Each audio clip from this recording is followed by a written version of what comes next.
humanista y desarrollo humano. Ante el tú, no hay escapatoria posible. Me llama desde su propia existencia. Me sitúa para ser amado y amar, lo que implica acercarme desde mi libertad para confirmar su libertad. Miguel Jarquín. Bienvenidos a nuestro 10º programa. Te dan la bienvenida a nuestros anfitriones, Herminia Mendoza, Roque Olivares y Alejandra Martínez, acompañados de nuestro invitado especial. Disfruta el programa. Sean todos y todas bienvenidos a este 10º programa con el doctor Miguel Jarquín Marín, a quien le damos la más cordial bienvenida. Voy a leer algunos aspectos de su trayectoria, por mencionar solamente algunos aspectos.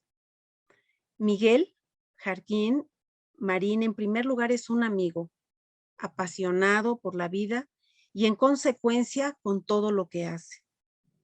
Es pedagogo, filósofo y psicoterapeuta mexicano. Es considerado uno de los teóricos latinoamericanos más representativos de la terapia existencial. Entre sus actividades más relevantes se encuentran el de haber sido miembro fundador de la Universidad José Vasconcelos en Durango, de la que fue el primer rector, y haber ocupado la rectoría del Instituto de Terapia Gestalt, Región Occidente, íntegro. Asimismo, ha sido autor de más de 20 libros y en los ámbitos de la psicología y la psicoterapia ha aportado importantes ideas provenientes de su formación en filosofía, principalmente de los enfoques del existencialismo y del personalismo, habiendo sido fuertemente influenciado por las ideas de Emmanuel Mounier y Gabriel Marcel. Seguramente nos llevaría mucho tiempo mencionar su vasta obra, sin embargo, dejaremos en la caja de comentarios del canal una síntesis curricular más específica, pues quisiéramos aprovechar el tiempo conversando con él. Los invitamos a seguirlos. Gracias, Herminia. Bienvenido, Miguel. Muchas gracias. Muchas gracias, Herminia, y por esa presentación tan bonita. Roque, muchas gracias por esta invitación.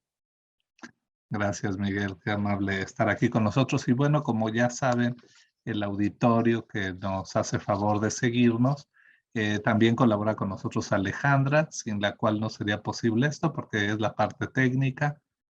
Y bueno, y además, pues tenemos invitadas e invitados que hemos, como ustedes saben, tenemos la preferencia de invitar alumnas, exalumnos, gente interesada y que tiene preguntas muy frescas sobre cosas que a veces quienes ya llevamos un ratito en esto se nos barren o damos por hecho y ellos nos despiertan a la posibilidad de crear nuevas respuestas.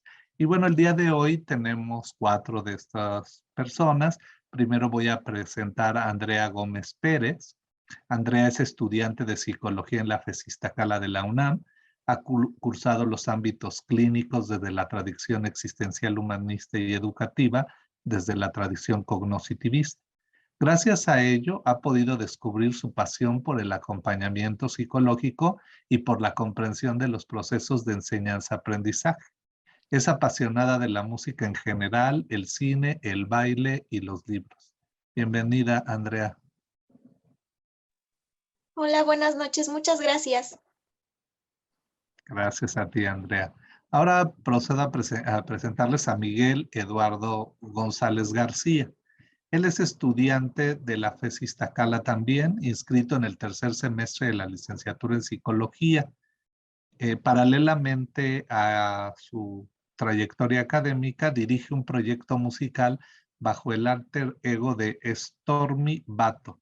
Tiene interés por la tradición existencial humanista, principalmente por el desarrollo humano al servicio de la expresión y la trascendencia.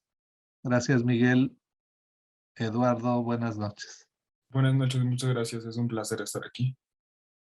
Gracias. Ahora presento a ustedes a Paulina Celín Falcón Tirado. Paulina Celín es estudiante del 3er semestre también de la licenciatura en psicología por la FES Iztacala. Actualmente está interesada en dos tradiciones teóricas, el humanismo y la complejidad. Del humanismo le gusta el énfasis en la autorrealización y la búsqueda de la comprensión de la subjetividad. Sus aficiones son escuchar música, bailar, el cine, ver videos en YouTube y los animales, en especial el colibrí, que tiene un significado especial para ella. Gracias por compartir eso, Celine, bienvenida. Un placer estar aquí, gracias por la invitación. Gracias, Celine. Muy bien. Y Gabriel Iniestra, que ahora está, como le dijo Miguel hace ratito, muy valiente aquí, aunque trae una gripa tremenda y no podrá prender su cámara porque seguramente tiene el cabello muy afelpado, pues ha decidido estar aún así acompañarnos. Él es estudiante de psicología, actualmente cursa el 7º grado, ha cursado psicología clínica y organizacional bajo el enfoque humanista existencial. Además tiene interés por las letras hispánicas y el desarrollo del pensamiento y creación latinoamericana. Como muestra de ello, Gabriel ha publicado un cuento en el Programa Universitario de Estudios sobre Democracia, Justicia y Sociedad que tiene la UNAM. Felicidades, Gabriel, por eso y muchas gracias por estar aquí. Muchas gracias, igual muy contento de estar aquí con ustedes. Gracias. Pues ya saben nuestros invitados que vamos a ir haciendo una serie de preguntas a través de un cuestionario guía, pero eso no quiere decir que va a haber esa espontaneidad donde nos lleve la narrativa de todos y pues van a oír a Miguel, que tiene muchas cosas que platicarnos. Por ahí nos iremos y si tienen alguna pregunta, levanten su manita virtual y adelante pueden cuestionar a Miguel, preguntarle sus inquietudes, intereses y demás. Pues adelante, entonces comenzamos, por favor. Pues muy bien. Quisiéramos comenzar, Miguel, el día de hoy con esta charla que nos parece muy importante que hoy estés aquí con nosotros, que podamos tenerte aquí y quisiéramos, pues en primer lugar, conocerte, ¿verdad?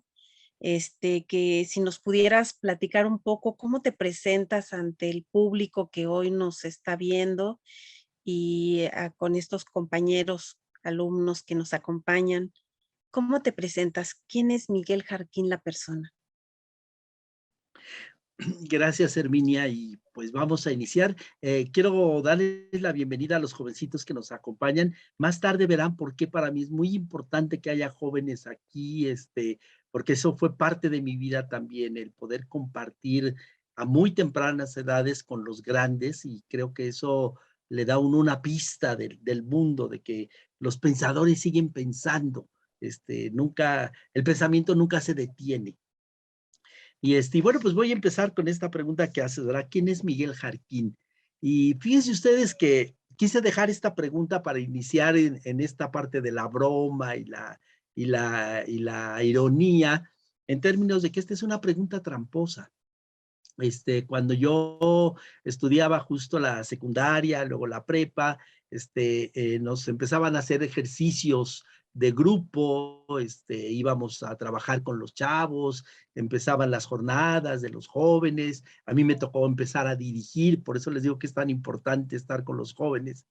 Y me acuerdo que nos hacían esta pregunta, ¿y quién eres tú? Y por supuesto empezábamos, pues yo soy médico, yo estoy haciendo la prepa, yo soy abogado, yo soy mamá, y empezaba la persecución, ¿verdad? No, bueno, eso es lo que haces, pero ¿quién eres? Y luego, no, bueno, soy mamá, no, eso es a lo que te dedicas, pero ¿quién eres? Y ahí iban llevándolo a uno hasta que quedabas acorralado y terminaba uno sin respuesta. Y es que en realidad la pregunta de quién eres no tiene respuesta. El ser, y aquí empieza ya un poco de lo que yo creo y pienso, es que la persona se desarrolla en una forma de espiral, y en el primer círculo está el ser, en el segundo círculo está el tener, en el tercer círculo está el hacer, y en el cuarto círculo está el aparecer. Y justamente el ser se manifiesta a través de lo que tengo, de lo que hago y de lo que aparece de mí. La confusión es que a veces nos enredamos y privilegiamos al ser con el tener, y entonces creo que soy por el coche que tengo. Puedo equivocarme y confundir el ser con el hacer, muy latino, muy mexicano. El amor lo demostramos a través de hacerle una comidita al hijo que festejamos. El otro día en una clase les hacía una broma y les decía, a nadie de nosotros se nos ocurre decir, oye, para festejar tu cumpleaños te invito a una caminata de 2 kilómetros. No se nos ocurre a nadie, ¿verdad? O que nos digan, oye, pues como regalo te disparo 1 hora de gimnasio, sácate con tu gimnasio, a mí invítame un pozole, un mole, unas clayudas, pero no me invites a eso, ¿no? El amor se manifiesta a través del hacer. Y la parte final que hoy se está poniendo muy de moda es la confusión entre el ser y el aparecer. Y bueno, pues empezamos por decir, ay, sí, ¿no? Ay, no me pusieron like, qué triste estoy, ya me entró la depre, miércoles de depre por la tarde, ¿no? O sea, la confusión entre el ser y el aparecer. Justamente el ideal sería que nuestro ser sea coherente con nuestro tener, con nuestro hacer y nuestro aparecer. Y entonces desde allí pues voy a responderles cómo me hago presente en el mundo. Primero, con una vivencia apasionada. Cuando hago algo, chin, Marín, va con todo lo que va, grito, lloro, moqueo, bailo, brinco, salto, bailo, me enojo, me río. O sea, para mí las cosas no pueden ser a medias ni calladitas, ¿no? O sea, cuando me dicen, bájale porque ya te oíste hasta la otra cuadra. Qué bueno, porque así los de la otra cuadra se enteran del gozo que tengo en este momento. Y bueno, así me van a oír toda la plática gritando, hablando, bajando la voz de repente, el murmullo suave, como es el agua, cuando a veces baja en una catarata estruendosa y otras veces es murmullo escondido en un río subterráneo. Pero su meta es llegar al mar. Y allá vamos, hacia el mar. La segunda es vivir intensamente. Cuando vivo algo, como les decía, en su totalidad, si tengo que despellejarme aquí, aquí me despellejo. Si tengo que salir, aquí salgo. Un tema que ahora se puso de moda por la vivencia que llevamos ya de más de 2 años de la pandemia y no exactamente contra la que me he declarado, porque no me puedo declarar contra la pandemia, eso es algo que yo no controlo ni ninguno de nosotros, pero sí con las estrategias como las hemos enfrentado. Y una de las que me parecen peores fue el famoso quédate en casa. Quédate en casa. En el fondo a mí me suena eso a ser cobarde, no te arriesgues, porque tú allí guardadito en tu bolita de cristal, cuídate ya allá afuera los demás que se pudran, ¿verdad? Claro, en la ética individualista, el quédate en casa venía con una frase después, si tú te cuidas, nos cuidamos todos, lo cual no es cierto para nada. Pero bueno, por lo pronto yo dije, yo no me quedo en casa y yo quiero decirles que en los 2 años y cacho que llevamos, he salido todo el tiempo y he ido a los hospitales, he ido a trabajar a las comunidades de personas vulnerables, he salido a donde me necesiten, o sea, si me he de morir, me muero en la raya. Yo no me puedo dormir aquí sentadito esperando a que San Juan baje el dedo. Nada. Salir, porque el hombre está hecho para abrirse. Y eso es lo que significa existir. Sal de allí, no te quedes metido en la matriz que te cobija, que te acalora, que te aguarda. Arriésgate, juégate el pellejo con los otros. Ahí donde está la gente a la que le duele, donde está la gente con hambre, allí es donde tienes que salir. Déjate de hacer tesis lindas, bonitas para sacar 10 en la universidad. Eso no sirve para nada. Necesitamos investigaciones de compromiso, investigaciones que te partan el alma, que te permitan decir, yo me la juego con los otros.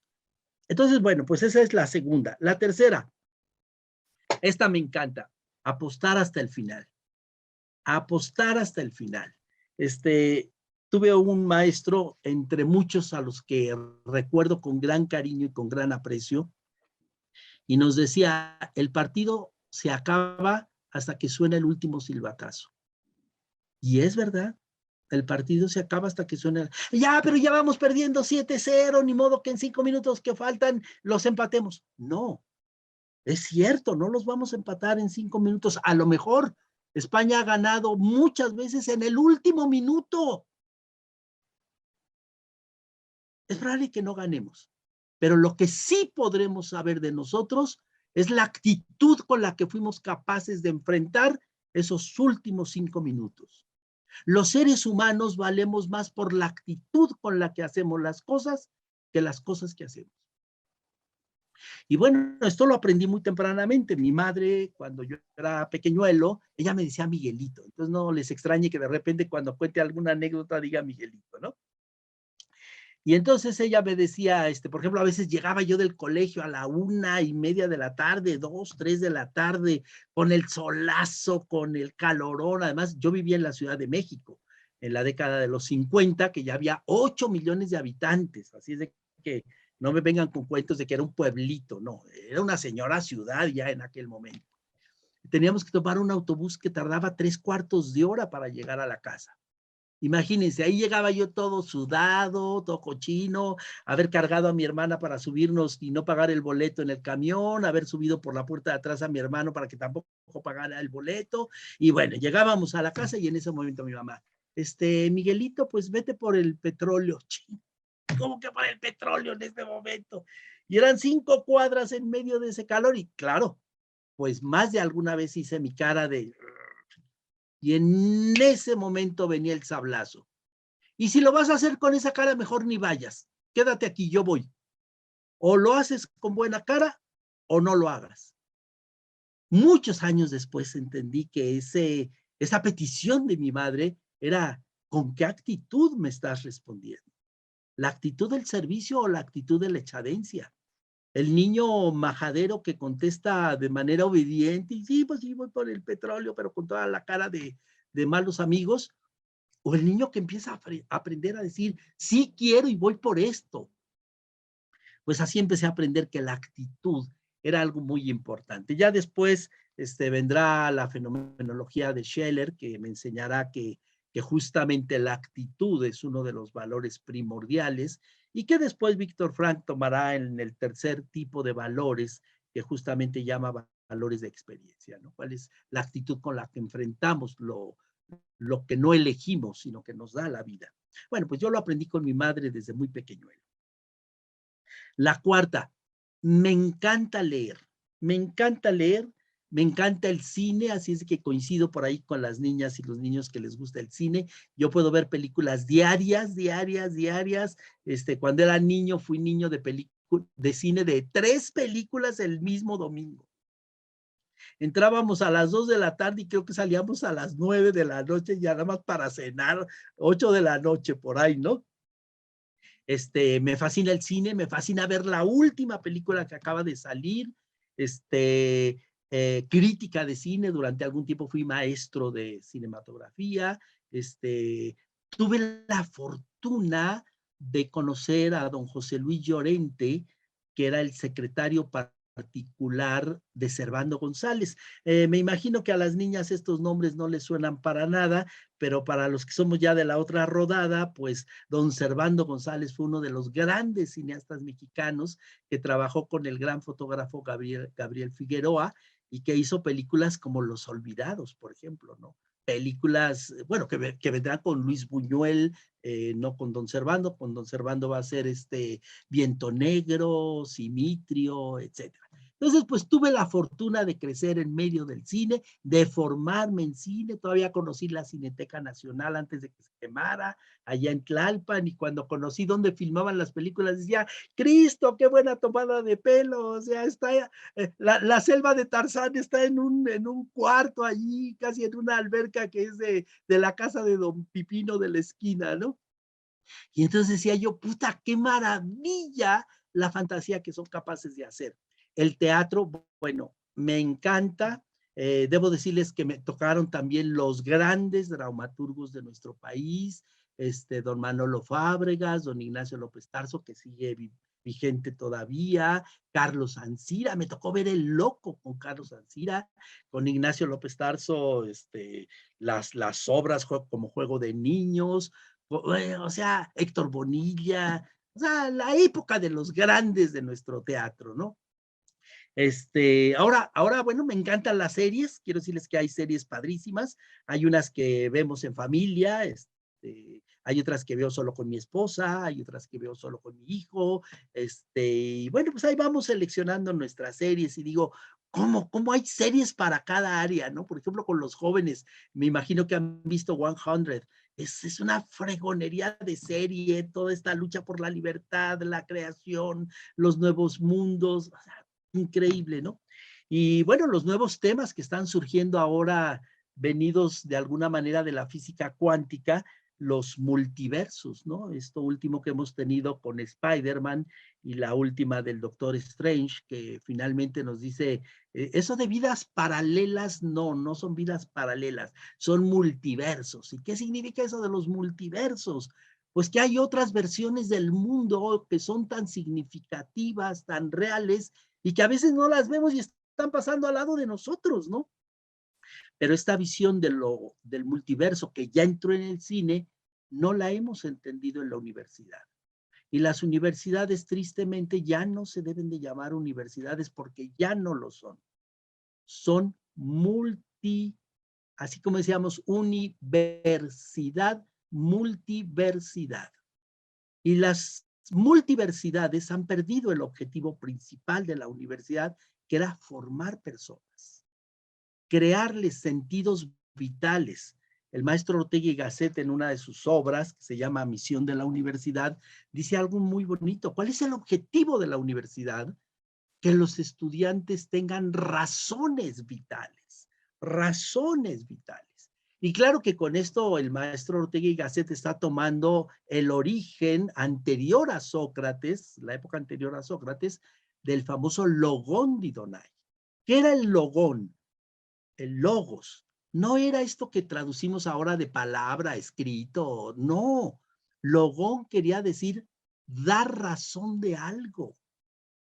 Entonces, cuando decimos el logos universitario, era que en la universidad no importaba ser médico, abogado, mequetrefe, barrendero, lo que fuera, eso no importaba. Sacar un título no sirve para nada.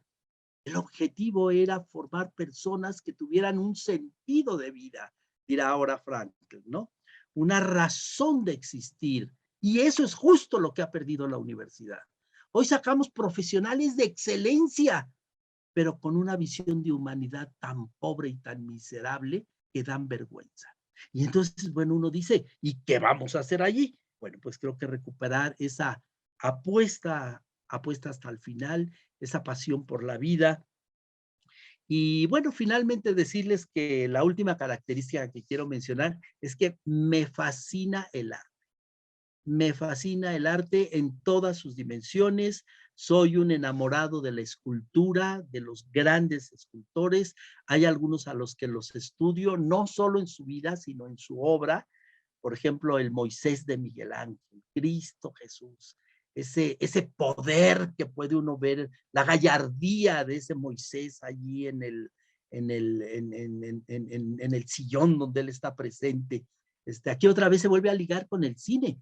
Cuando yo era niño, yo creo que ahí por el año 57 más o menos, no tengo la fecha exacta, pero por ahí, tendría 7, 10 años, se presentó una película que se llama Moisés, que a lo mejor alguno de ustedes algún día puede buscar, con un actor de aquella época que se llama, pues se me acaba de ir el Charlton Heston. Él va acompañado de un pelón que trabaja increíble, que se llama Jules Briner, y bueno, ese Moisés era increíble, ¿no? Era impecable. Y luego explican, porque en la estatua se le ven aquí 2 cuernos, y todo el mundo decía, ¿y esos cuernos qué hacen allí? Y el Cecil B. DeMille, que hace una explicación de la película, dice que no son cuernos, son los 2 rayos de luz que vienen descendiendo de Dios cuando habla con Moisés en el Sinaí. Entonces, bueno, ese Moisés me puede volver loco, los esclavos. ¿Saben que los esclavos lo he utilizado muchísimo para dar la imagen de lo que es el potencial de la persona? Esta emergencia, ese salir de nosotros a la luz de una relación. Cuando el otro te toca, cuando el otro te llama, entonces te liberas. Por supuesto, Augusto Godán, no la del Pensador, que me parece horrenda porque es un homenaje al individualismo, al solipsismo, a creer que de verdad pensamos solos, lo cual no es cierto. Los soliloquios no son más que un grito desesperado para que el otro nos escuche. Yo les digo a los pintores cuando dicen eso, ¿no? Que a mí no me importa que me vea nadie, a mí no me interesa que vean mi obra, es más, no me importa que sepan que soy yo. Y les digo, ¿y por qué le pones nombre? Pues déjalo anónimo, ¿no? O sea, no seas hablador. Te encanta que diga allí Dalí, sobre todo, ¿no? O Picasso. Ustedes saben que Picasso dejó obras ya firmadas para que se vendieran y todo, aunque no hubiera obra. Entonces, el arte es como uno de los elementos que más nos humanizan. Émile Claudel, la mujer maravillosa que le enseñó a Rodin cómo esculpir, que nos puso en contacto con la vejez, con la miseria, el dolor de hacerse viejo, que a veces nos cuesta trabajo, y por eso le tenemos tanto miedo que le hemos cambiado de nombre. Y estos payasos de la UNESCO le pusieron tercera edad y la edad de oro y la edad dorada, payasadas. Somos viejos. Y quiero decirles que a mí me encanta aspirar a ser un viejo en plenitud, con mis dolencias, con mis necedades, con mis olvidos, pero viejo, viejo. No saben cómo me encanta esa palabra. Y bueno, pues hasta aquí, mi querida Herminia, creo que podemos pararle a la primera pregunta. ¿Qué te parece? Muy bien, muchas gracias. Gracias, Miguel. Sí, Miguel, la verdad es que, pues lo reitero, me parece que es fascinante siempre escucharte por esa pasión. Me imprimes a mí energía, como que me dan ganas de empezar a correr y hacer algo y salir de la anomia cada vez que te escucho con esa pasión, con esa intensidad, que además, cuando tú dices, me encantó esta parte de cómo me hago presente en el mundo, yo me la aplicaba a mí, pero también decía, ¿cómo se hace Miguel Jarquín presente en mí? Y a mí desde que conozco tu obra, desde que te conozco a ti, pues es la reflexión, la intensidad, el compromiso social, como también un compromiso espiritual, no lo social por lo social, sino más trascendente. Es lo que siento cada vez que con esa energía y esa fuerza nos confrontas con el individualismo, con el egocentrismo, con tantas cosas que has mencionado. Y pues yo creo que esto es una muestra, lo que nos acabas de responder, de lo que nos espera en lo que sigue de la plática. Y ojalá a las chicas y chicos les esté pareciendo así como a mí, y estoy seguro que Herminia lo está viviendo. Y para continuar, pues me gustaría preguntarte, ¿cómo fue tu primer acercamiento al desarrollo humano y la psicología humanista, Miguel? Bueno, pues aquí, como hacemos los viejos, ¿verdad? Empezamos a narrar historias de hace como 70 años. Bueno, no tantos, tengo 72, así es de que son un poquito menos, como 50 y tantos años. Bueno, pues fíjense ustedes que empezaba la alborada de los años 70 y yo daba clases ya a nivel de educación superior y estaba dando clases en la Normal de Maestros, daba clases en el ITAM, en la Universidad de La Salle, en fin, en varios de estos lugares. Y en la Normal de Maestros teníamos un grupito de amigos que trabajábamos en un modelo didáctico que se puso de moda en ese tiempo y se llamaba la educación personalizada. Y bueno, yo llevaba normalmente los cursos que dábamos la parte filosófica y pues justamente unía con el personalismo y etcétera. Una de las maestras de esos años publica un libro que se llama Pierre Fort, un proyecto de personalismo en educación, y justamente hace esta unidad entre Manuel Munier y los que llevábamos todo lo de educación personalizada. Y en ese grupo apareció una persona a quien quiero muchísimo y hoy le mando un gran saludo, hace mucho que no que nos vemos, que era el maestro Jesús Ruiz. Y él un día estábamos haciendo un ejercicio y de pronto sacó un ejercicio diferente. Y yo le digo, oye, ¿y eso qué? ¿De dónde salió, no? Porque era la época que empezaban las técnicas grupales. Entonces, pues, se ponían de moda y todo el rollo, ¿no? Y me dice, él también me decía Miguelito. Era de origen español, él era vasco. Él no era español, él era vasco. Y entonces me dice, hombre, Miguelito, es que estoy haciendo una maestría. Y le digo, ¿y en qué estás haciendo tu maestría? Y me dice, en desarrollo del potencial humano. Y le digo, puta, ¿y eso qué es? ¿Qué tiene que ver? Y me dice, pues fíjate que la Ibero ya me empezó a contar y empezó a platicarme lo que hacían y todo. Y bueno, sé que hay varias versiones sobre este concepto, pero parece que el concepto que empezaba a armarse era el de desarrollo del potencial humano. Como los mexicanos somos expertos en cortar las palabras, y en lugar de decir Miguel, allá en la Ciudad de México me dicen Migue, y a Catalina, en lugar de decirle Catalina, le dicen Cata o Cati, y así sucesivamente, pues claro que a desarrollo del potencial humano se les hizo un chorizo y cuando menos sintieron le quitaron lo de potencial y se quedó como desarrollo humano.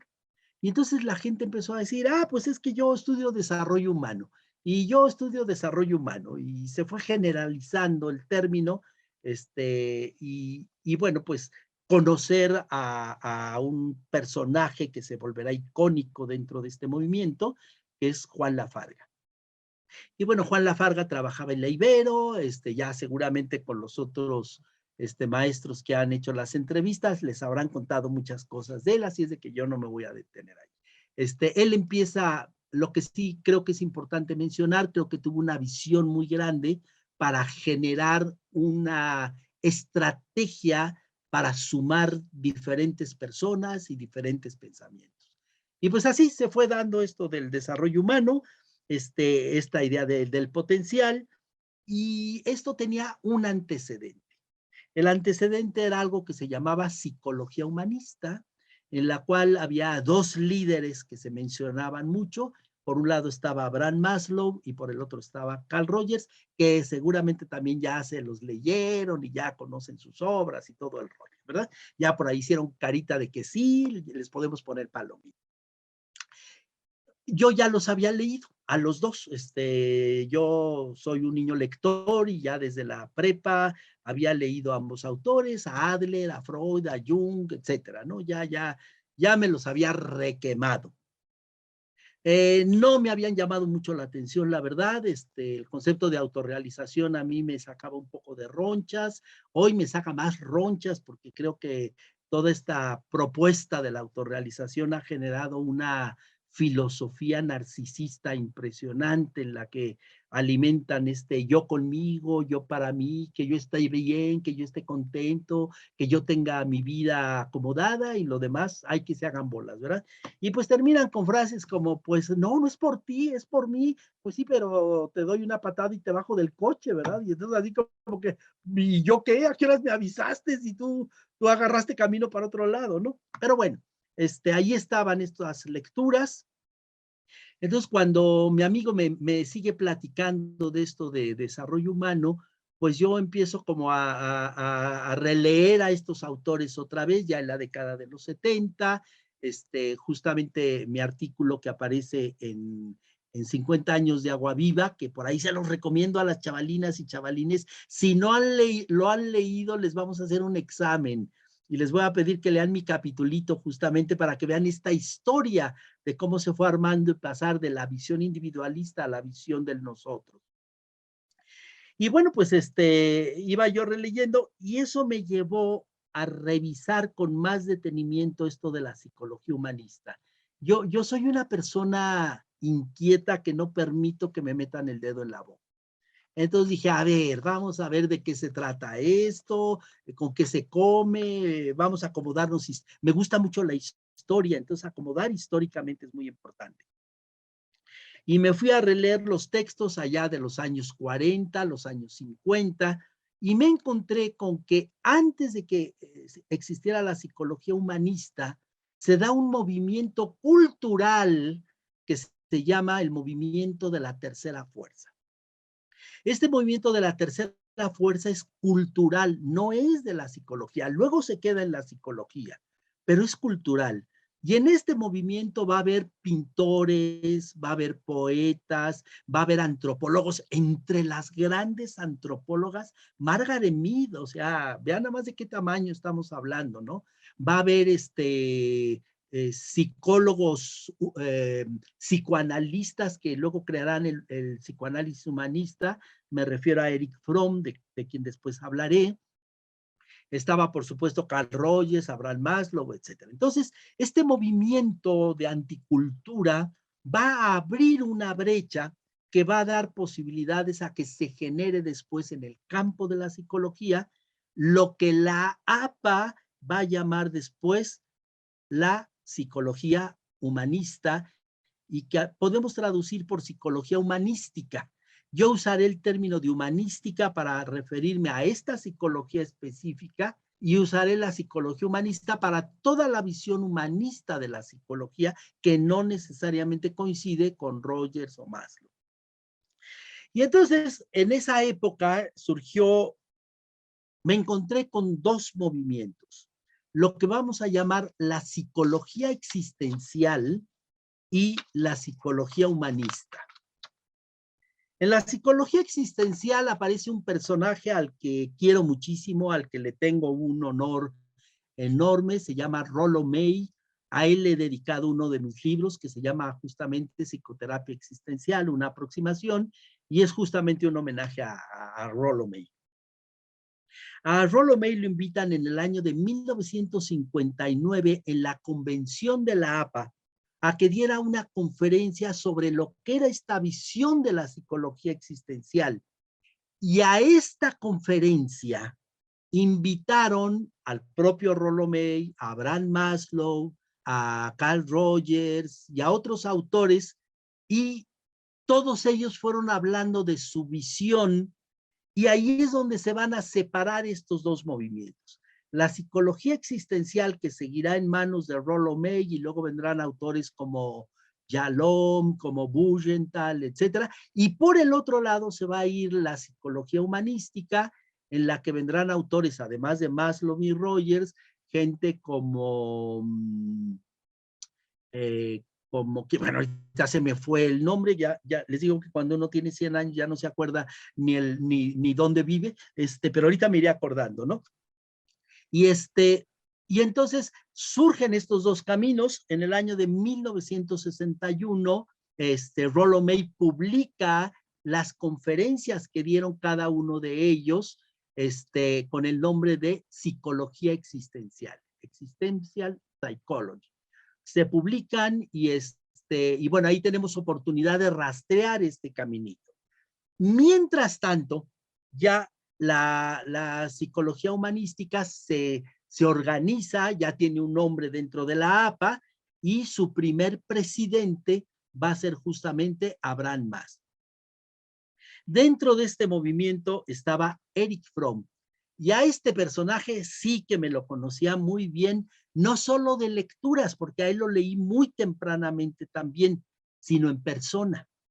Resulta ser que a mí me dieron la oportunidad mis maestros de ir a suplir a otros maestros. Y entonces yo hice mi secundaria, mi prepa y mi normal, entre estar en el aula y estar afuera del aula dando clases. Y en eso pues me iban metiendo en los movimientos y todo, y de repente me encuentro con un librito que para algunos es muy famoso, para otros menos famoso, que es El miedo a la libertad. Este es un librazo, niñas y niños, que tienen que leer. Ese también les pasaré revista, porque es una maravilla este libro. Y pues imagínense, estamos en la década de los 60, después del 65, cerca del 68. Imagínense lo que ese texto hizo en mi corazón. Puta madre, o sea, explota por todos lados. Si eres un joven de esta época, lucha por la libertad, no te quedes echado viendo a tu país desastrosamente. Y bueno, pues me releí ese libro, y de allí me fui leyendo, y me encontré con que resulta que Erich Fromm estaba en nuestro país. y sácatelas, que busco dónde rayos andaba. En aquel tiempo no había internet ni estas cosas que hoy tenemos, y yo dije, pues yo me tengo que ir, y ahí voy a Cuernavaca. Él tenía su casita en Tepoztlán, y bueno, un lugar muy lindo, pero en Cuernavaca era el centro, y resulta que al oír a Erich Fromm, dije, sí hay hombres grandes, o sea, sí hay, y son de carne y hueso. Tuve la oportunidad de saludarlo, no crean que logré más, yo era un mequetrefe en ese momento, tendría ahí como 18 años, una cosa así. Pero allí esto me lleva a ponerme en contacto con otro de los grandes que se llama Iván Illich. Él y otro grupo de personajes importantes van a crear un centro en Cuernavaca que se llama CIDOC, que significa Centro Internacional de Documentación. Entre sus tareas se habían propuesto criticar el avance del capitalismo en América y en el mundo en general. Y bueno, uno de sus ataques más fuertes va a ser a una estrategia que generó el señor presidente John F. Kennedy, que se conoce como la ALPRO por sus siglas, la Alianza para el Progreso. Claro, pero nosotros después le pusimos una frasecita para terminarla, y era la Alianza para el Progreso de los gringos a costa de Latinoamérica. Porque claro que a lo que se dedicaban los gringos era a saquear a Latinoamérica a través de la materia prima, a través de venderle productos que nos iban vendiendo y nos iban metiendo. Ya para este tiempo Santa Claus ya entró en México, se acabaron los Santos Reyes, ahora era Santa Claus, ahora el 24 de diciembre había que atarragarnos de regalitos, había que atarragarnos de tradiciones que ni nos importan ni tienen nada que ver con nosotros, pero claro, ya había un Santa Claus en la Sears. Allá, ustedes que están en CDMX, pues está en la calle de Insurgentes, y creo que cruza con San Luis Potosí, ¿no? Bueno, no estoy tan seguro, pero creo que sí. Esa Sears, allí estuvo el primer Santa Claus. Y la Sears organizó a todas las tiendas del lugar para que se pusiera la primera iluminación que iba de ahí a la calle de Baja California. Y bueno, todos pusieron sus lucecitas, estaba la Woolworth, donde ya empezaron a hacer ofertas de compre su muñequita y de $1 y pagas enero, y puta, enero se volvió el desastre, a morderse las uñas porque nadie podía pagar. De ahí nacerá el concepto económico de la cuesta de enero.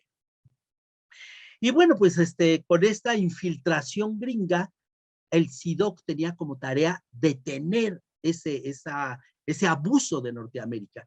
Claro que la gente no le hizo caso, la gente lo pasó por alto, y bueno, pues se quedó como una tarea que hizo mucho, pero inconclusa. Y aquí ya estoy en contacto con Erich Fromm, ya estoy en contacto con Iván Illich, y al mismo tiempo resulta que asisto a las primeras misas posteriores al Vaticano II. Aquí las jovencitas y los jóvenes no sé si tienen idea de lo que es el Vaticano II, pero fue el gran concilio de renovación. La palabra que usó Juan XXIII cuando lanzó allá por la década de los 50, ya finales de los 50, la idea del Concilio Vaticano II, dijo aggiornare. Es necesario que en la iglesia hagamos un aggiornamiento, es decir, una renovación del espíritu de la cristiandad. Y bueno, fue un movimiento magistral en aquellos años, que van a tener su desarrollo en los 70, le tocará al Papa Paulo VI cerrar con esto, sacar los documentos conciliares. Había un documento para los jóvenes. Esta también podría ser una buena tarea, que lean lo que el Papa en aquellos años dijo a los jóvenes, ¿no? Que su espíritu tome la antorcha de la nueva época, ¿no? O sea, que sean los jóvenes la vanguardia de nuestro tiempo. Y eso es la juventud, es rabia, es coraje, es lucha. Y bueno, pues me pongo en contacto con esta misa, y ahí me encuentro con uno de los señores que yo me pongo de pie para saludarlo. Es el señor obispo, don Sergio Méndez Arceo, quien formaba parte de los obispos de la renovación cristiana, de los primeros que se quita el anillo rico y se pone un anillito como el de todos los mortales, ¿no? Y a su vez estaba el director del seminario, un señor llamado Lemercier, el cual por primera vez pide que se psicoanalicen a los aspirantes al sacerdocio para revisar su vida personal y ver si realmente tienen vocación, si realmente les interesa. Y bueno, todo un movimiento. Cuernavaca era un polvorín. Y de allí, pues ya termino de cerrar el contacto con los que en algún momento más tarde no llegamos a ser amigos porque ellos ya eran mayores, ya eran pensadores y todo, los teólogos de la liberación, y pues ahí tuve oportunidad de conocer, no siempre en ese lugar, a veces en otras partes, pero a teólogos como Leonardo Boff, a Segundo Galilea, John Sobrino, conocí a Arturo Paoli, o sea, no tienen ni idea, Arturo Paoli, Miguel Concha, y bueno, todo este movimiento. Yo tengo un par de libros escritos justamente a la luz de la teología de la liberación, uno es sobre la oración y otro es sobre el ateísmo, y bueno, a partir de allí yo también sigo militando dentro de esta visión de la teología de la liberación, y esta experiencia ¿cómo se llama? Esta experiencia de vivir como lo nuevo de la psicología humanista, de Eric Fromm en México, de Rollo May, a quien ya me volví un lector invariable, y conectar con desarrollo humano, con mi amigo Jesús, luego con otro amigo que no le iba muy bien y lo reprobaban porque no tenía la habilidad adecuada para coordinar grupos y bueno, estas cosas, ¿no? Y luego ya vinieron los de las tesis, cosas de estas, pues yo iba como conectando y todo, pero me di cuenta, y aquí voy a tocar ya una pregunta que luego veremos si queremos ampliarla, ¿qué relación hay entre esta psicología humanista y el desarrollo humano y si debe de tener una continuación o no? Y creo que aquí hay dos grandes vertientes. Hay algunas personas que creen que desarrollo humano tiene que ser hijito coherente de Carl Rogers, es decir, como una especie de ortodoxia.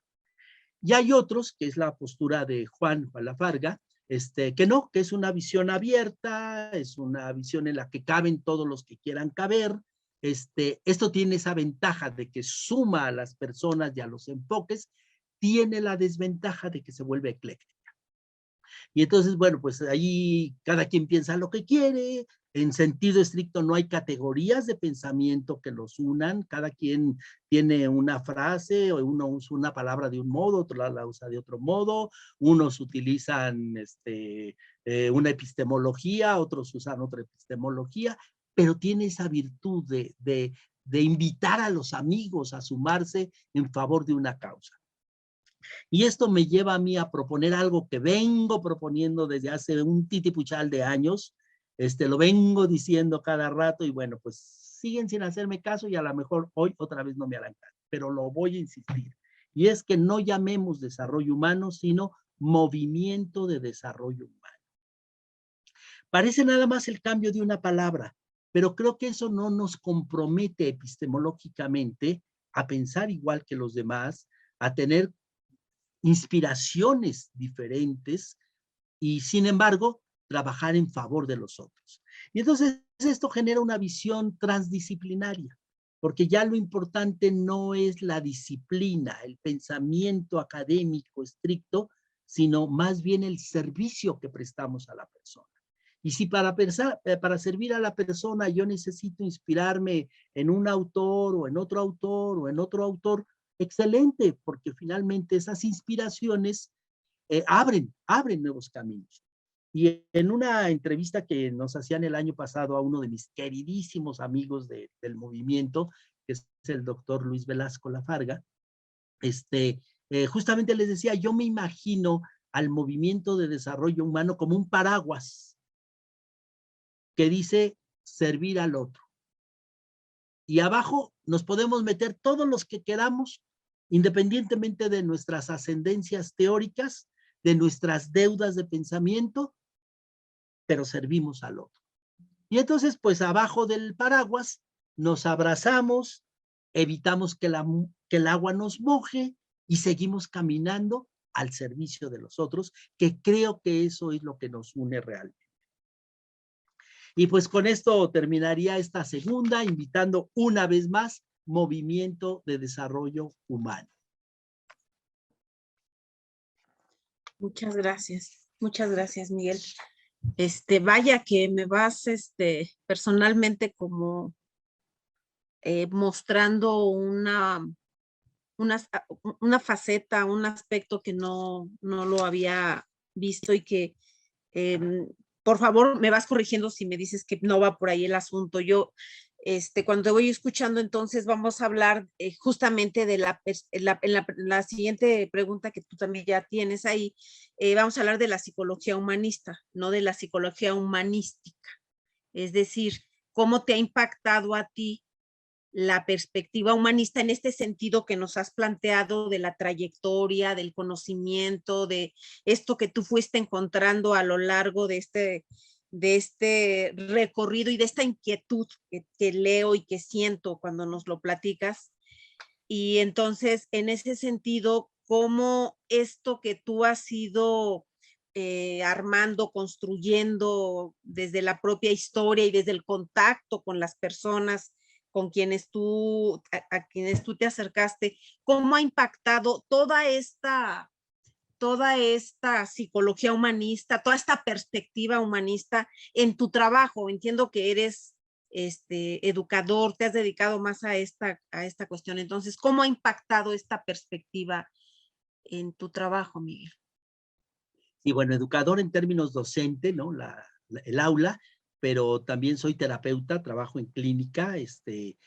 Una de mis áreas con mayor cariño y mayor atención son las personas excepcionales que yo llamo, que en educación especial les llaman personas con necesidades especiales, y dentro de esa área con personas con deficiencia mental que hoy han metido dentro del rubro de la discapacidad intelectual, un término bastante malo, pero bueno, allí están estas personas. Yo trabajo en terapia con ellas, atiendo personas con deficiencia mental profunda de vida vegetativa.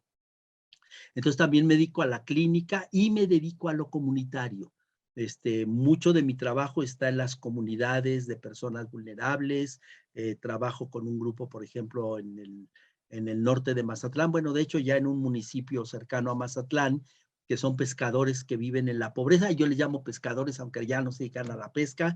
Finalmente la pesca se les está acabando y han tenido que salir a ser albañiles, plomeros, fontaneros, las mujeres a hacer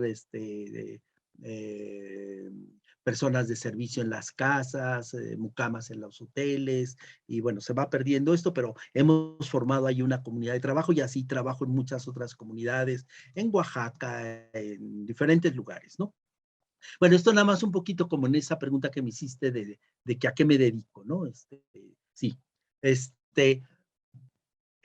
Bueno, fíjate, Herminia, que aquí muy pronto me empezaron a invitar a dar cursos en aquel tiempo eran diplomados de desarrollo humano. Ya había maestría, alguna maestría, la Ibero, pues creo que era la única, la Ibero que tenía maestría en desarrollo humano. Ya luego en los 80 se van a ir desarrollando otras maestrías en otros lugares y los 90, ¿no? Y pues me invitaban a dar, a ver, que los fundamentos del humanismo. Y yo decía, ¿cómo que el humanismo? A ver, no, ¿de cuál humanismo me están hablando? Y me decían, ¿cómo que de cuál? Pues el humanismo, ¿verdad? O sea, para la gente de desarrollo humano que se había cuadrado en Rogers y Maslow, pues el humanismo era el humanismo gringo. Y yo decía, pues no, yo no puedo eso. Y entonces empezaba mi clase haciendo una pregunta a mis alumnos. A ver, cuando ustedes hablan del humanismo, ¿de qué humanismo hablan?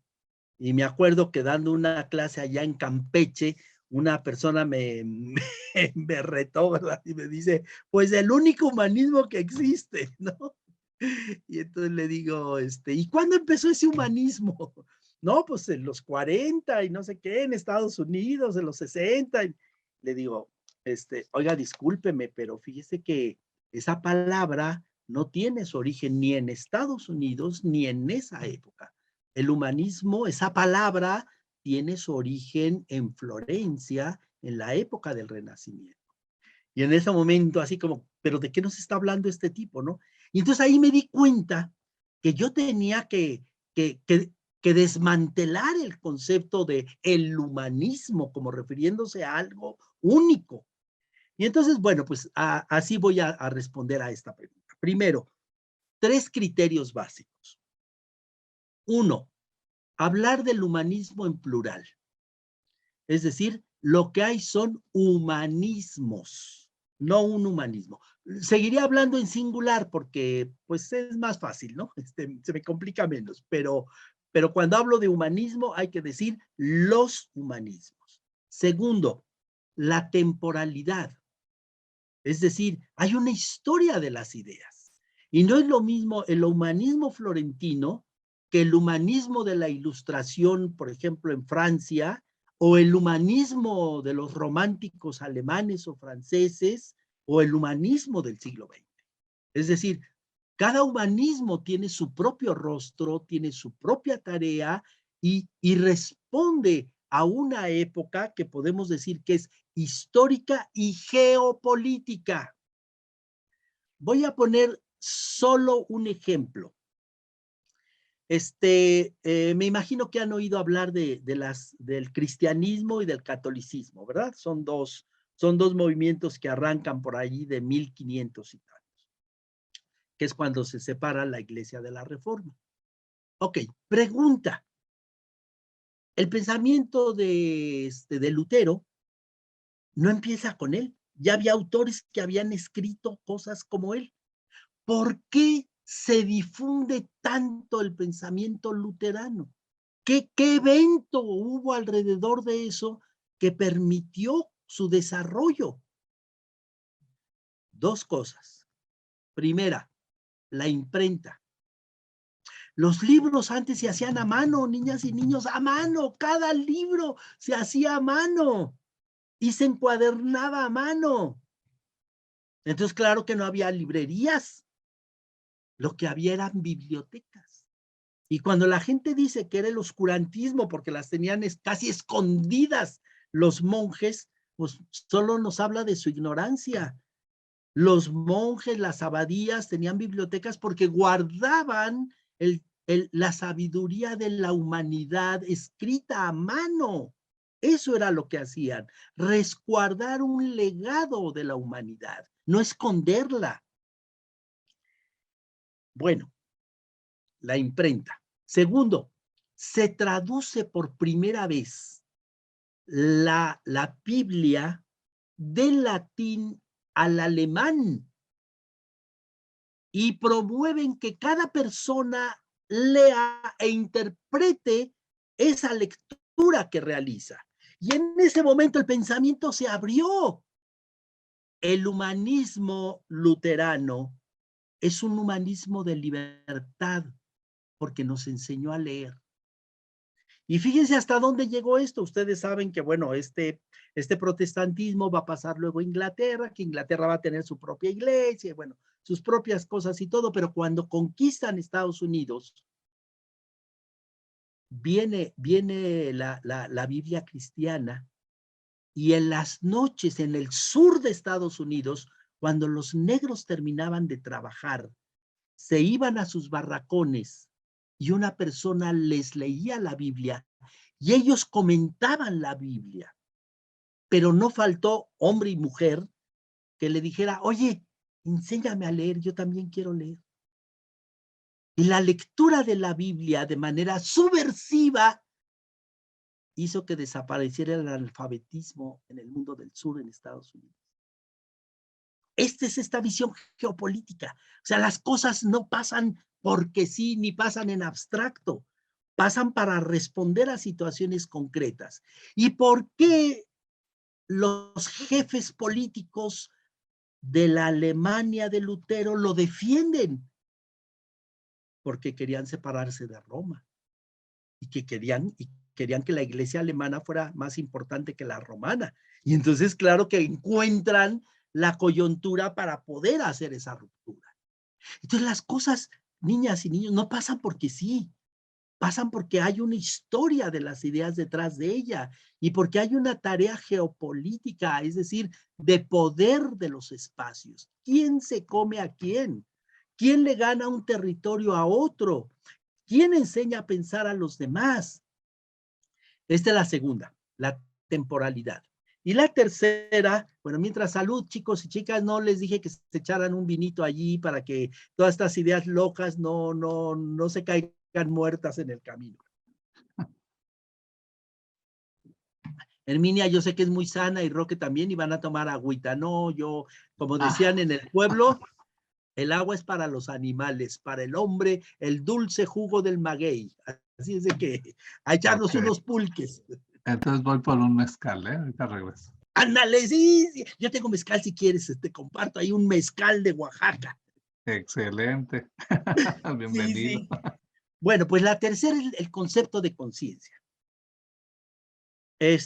La conciencia avanza en espiral, como dijimos, pero no solo, y aquí tomo una imagen náhuatl, no solo ascendiendo, también descendiendo. En el mundo náhuatl, la imagen de la persona humana es la de un árbol que crece en profundidad con sus raíces, que crece hacia el cielo en sus valores y crece hacia los lados en su amor con los otros y a sí mismo. Así crece la conciencia, en complejidad, no en complicación. Mientras más complicada es una persona, menos ha crecido en conciencia. Mientras más simple es una persona, más ha crecido en complejidad. Y entonces, bueno, viene una frase que creo que para ustedes va a ser muy interesante. La gente pregunta, pero cada día estamos peor. Hay más crímenes, hay más desastres, hay más abusos. Qué poca conciencia tenemos. ¿Se han escuchado cosas de esas? Y yo les digo, es al revés. Gracias a que crecemos en conciencia, crecemos en nuestra capacidad para hacer el bien y hacer el mal. Hoy, gracias a ese avance de conciencia, somos más bondadosos, somos más humanos y al mismo tiempo somos más perversos y más infames. La conciencia, con el respeto que me merece el señor Carl Rogers, no crece en una forma optimista y lineal. La conciencia crece en medio de sus abismos, en medio de sus desastres, en medio de sus traiciones. Y así es como va forjando sus propios caminos de bondad. Este es el tercer punto. Y de aquí, pues lo primero que nos tenemos que plantear, y entonces, ¿qué es el humanismo? ¿Cómo podríamos entender un poco? Y lo primero que diré es que es un vuelo cruzado entre vientos alternos. No hay un humanismo, hay una alternancia. Hay muchas voces que van llegando. Y Karl Jaspers, otro de los grandes que admiro y a quien quiero enormemente, dice, el humanismo crea un espacio espiritual donde todos pueden y deben luchar por su independencia. Esto nos lleva a pensar que quien quiera militar en un movimiento humanista o es rebelde o que ponga un puesto de pepitas. ¿Y qué significa ser rebelde? Pide dos cosas. Primero, una cultura de la desobediencia y una cultura de la ingratitud. Y ustedes van a decir, ¿cómo? Pero si son los valores contrarios de lo que nos han enseñado. Ahí les va. Si al final de esta plática, una sola idea de las que ustedes ya traían en su mente, así como bien atornilladita, bien acomodada, se les desacopló y se les salió por ahí el tornillo y empezaron a generar otra, ya se volvieron desobedientes con ustedes. Y ya están traicionando sus propias creencias. ¿Cierto o no? Y les apuesto que van a terminar enamoradas y enamorados de lo que les diga. Que le apuesten, quién sabe. Desobedientes, ingratos. Ingratos porque la gratitud, aquí voy a hacer una aclaración, la gratitud que nos enseñaron es una gratitud ligada al pasado. Y les voy a contar una anécdota para que esto quede claro. Un día un hombre como de unos 40 años llegó a tocar a la casa de su padre.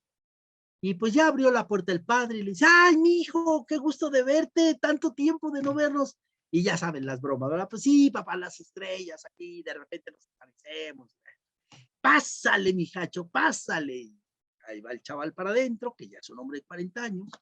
Siéntate, mijo, siéntate. ¿Qué te sirvo? ¿Una chela, un vinito, una coca, un chesco? ¿Qué te sirvo? Una chela, pa, una chela. Una chela para cada uno, se sientan frente a frente. Y en ese momento el hijo le dice, oye, pa, es que no sé cómo decir. Me cuesta mucho trabajo, ya ves que pues teníamos un tiempo de no hablarnos y de estar enojados, ¿no? Pero bueno, pues como que con la edad y los hijos uno empieza a aprender cosas nuevas y pues yo con los míos ya empecé a ver de qué se trata ser papá. Y pues ya ahí te va, papá, ahí te va. A lo que vengo es agradecer. Porque ahora veo que pues, los coscorrones que me diste, los cuartazos que me pegaste, los castigos que me impusiste, pues fueron para mi crecimiento, fueron para mi bien, y yo en aquel tiempo pues no lo veía y me enojaba contigo, pero hoy vengo a agradecer. Estoy muy contento contigo, papá, me siento muy feliz, pues qué padre. Dice, pero pues yo quisiera como compensarlo, yo quisiera pagarte esto que tú hiciste por mí, pero no hay yo cómo. Y el papá, de estos sabios que han crecido en complejidad, le contesta, se pone así para atrás, se echa un trago a su chela, y dice, mijo, es muy fácil. Un día va a venir un chiquitín así como de esta altura, de unos 8 años. A él es al que le vas a pagar, no a mí. Niñas y niños, la gratitud se hace para adelante, no para atrás. Y si ustedes quieren honrar a sus maestros, déjenlos atrás y vayan adelante. Enséñenles que de verdad aprendieron a pensar con ellos y al pensar se han vuelto desobedientes. Y cuando le puedan decir a su maestro, a su maestra, que a lo mejor están aquí presentes, ¿verdad? El doctor Roque dando desarrollo humano, la doctora Herminia, que pertenecen a los dos al Instituto Nacional de Investigación en Desarrollo Humano, y ustedes un día se levanten y le digan, Herminia, ¿sabes que ya no creo en esto que acabas de decir? Yo ahora lo pienso de esta otra manera. Y en ese momento se pondrán de pie y ella podrá decir, ya tomó la estafeta, ya me puedo morir, estoy en paz con la vida.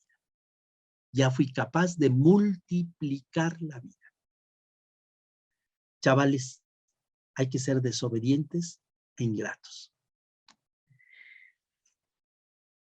Partiendo de esto, pues entonces me planteé, ya llegamos al siglo XX, y entonces dije, a ver, ¿de qué hacemos con estos humanismos? Y entonces, bueno, pues yo me planteo, así a grandes rasgos, que hay 2 humanismos básicos en el siglo XX. Sobre todo en la primera mitad del siglo XX, porque la segunda mitad va a tener ya una serie de cambios muy importantes.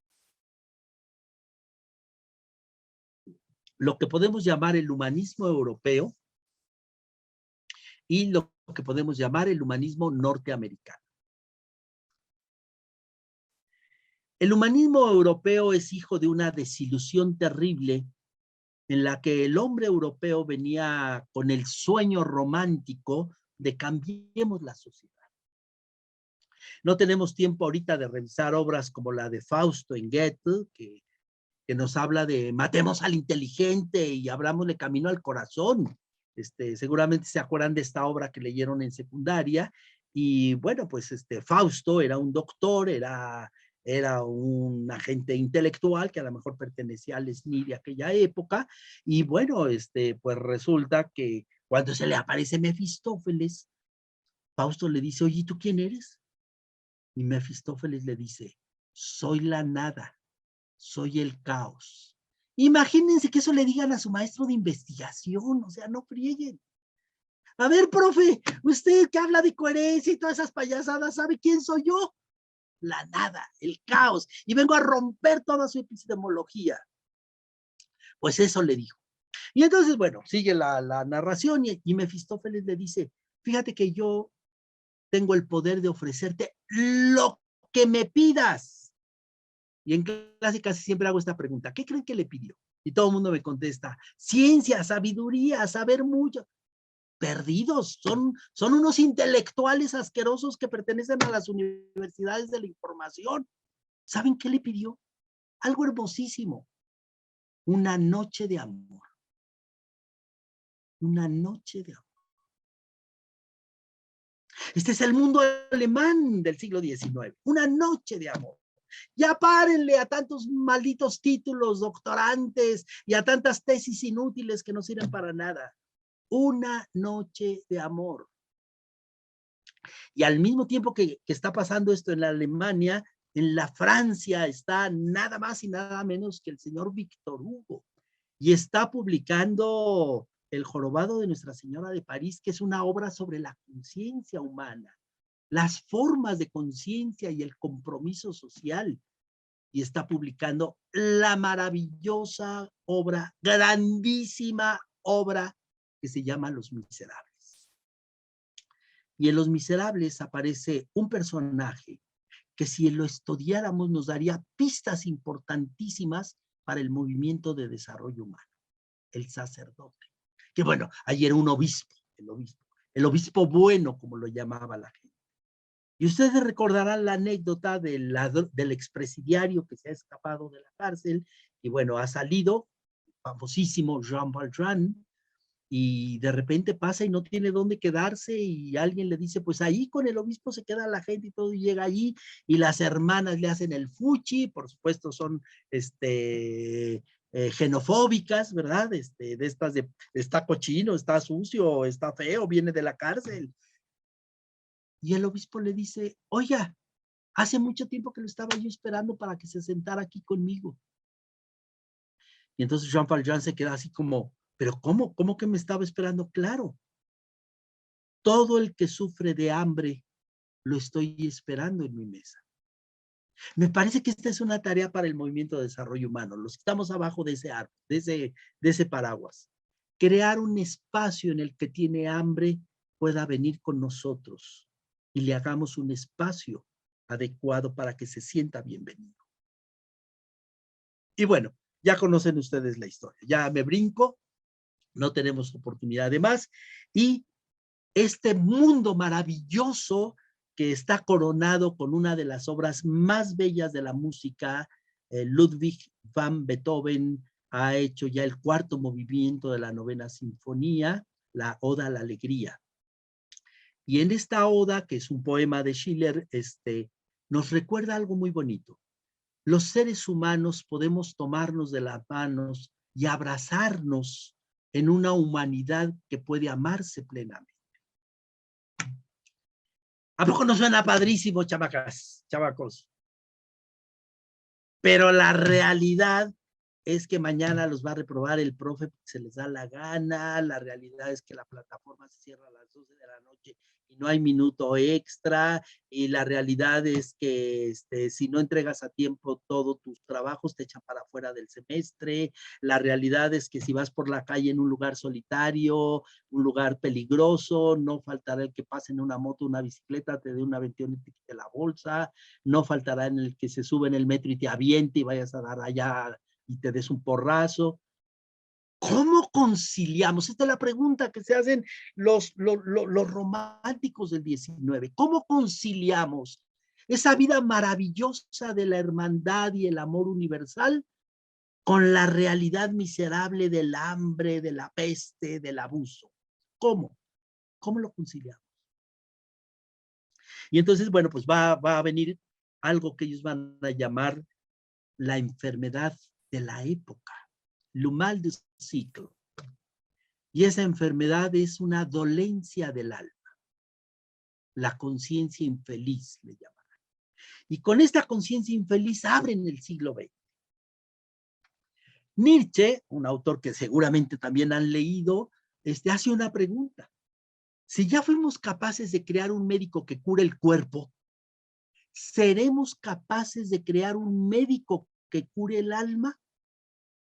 Y claro que ahí levantaron la mano los psiquiatras, más tarde los psicólogos clínicos, y empiezan a hacer propuestas, y de ahí vendrá lo que más tarde será el movimiento de las terapias que yo llamo con orientación fenomenológico-existencial, en las que se encuentra la terapia existencial, la terapia gestalt, el enfoque centrado en la persona y la logoterapia. Estas 4 son las 4 versiones de la terapia fenomenológico-existencial, unas más fenomenológicas que otras, unas más existenciales que otras, pero las 4 tienen esa orientación básica. Y en medio de esto, pues, ¿qué nos encontramos? El desánimo del hombre europeo. Por ahí Nietzsche escribe en algún momento, hoy ya no podemos confiar en el hombre europeo. Él muere en 1900 y 14 años después, la Primera Gran Guerra. Y en esa gran guerra nos enseñan lo que es capaz de hacer el hombre en contra del hombre. La deshumanización impresionante en la guerra. Algunos autores, como Gabriel Marcel, harán toda una antropología de la guerra.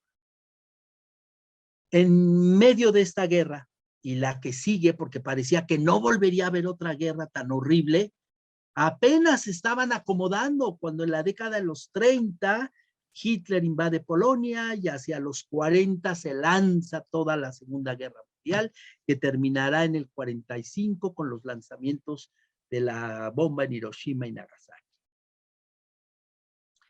En medio de esto, necesito que esto les quede bien claro, en medio de este desastre, brota una flor maravillosa que es el humanismo de la fenomenología existencial.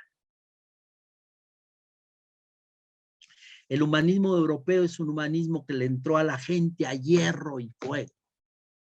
A diferencia del humanismo norteamericano, que será un humanismo individualista, del high life, del confort, de hay que vivir bien con nosotros, de desarrollemos un camino acomodado, un camino placentero. Y bueno, pues ya aquí ustedes pueden ver que estamos hablando de 2 humanismos diferentes, que eso va a traer propuestas diferentes en el trabajo.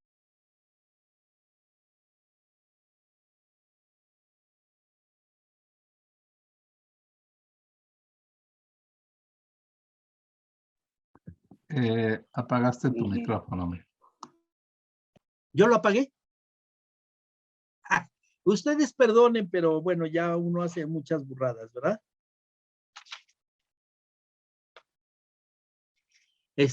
No sé si se alcanzó a oír el final. No, la última partecita no. ¿En qué me quedé, oigan? En la parte de la guerra. Bueno, pues nada más decía yo que son 2 humanismos diferentes, el humanismo europeo, que nace en medio de esta miseria, de este desastre, y el humanismo norteamericano, que van a ser más bien en una búsqueda de confort, de la buena vida, de la hagámonos ricos, el camino norteamericano, etcétera. Son 2 humanismos totalmente diferentes y pues ya cada quien podrá apostar al humanismo que más le interese, ¿no? Muy bien, pues, ¿qué les parece que aquí terminamos con esta pregunta que tenía que ver con los humanismos? Hoy ya tenemos que hacernos la pregunta de cuáles son los nuevos humanismos que iban caminando. Y nada más les dejo por allí el gusanito. Emmanuel Levinas, uno de los pensadores existencial personalistas, plantea el humanismo del otro hombre. El diferente, el extraño, el extranjero. Y bueno, ya después de él vienen autores como Henri Michel, como Jean-Luc Marion, Wilkenkraut, o sea que hay que correrle porque allá en Europa van muy rápido pensando. Bueno, hasta aquí creo que paro con esta parte, ¿no? Muchas gracias, Miguel. Pues así nos llevas tú corriendo de una manera muy atractiva porque nos vas despertando, creo que diferentes inquietudes, formas de pensar y dándonos una cátedra sobre la vida y el sentido más fiel, según yo, y completo de lo que es el humanismo, y eso te lo agradezco infinitamente y y porque esto va dirigido a los jóvenes principalmente y creo que esto es súper valioso.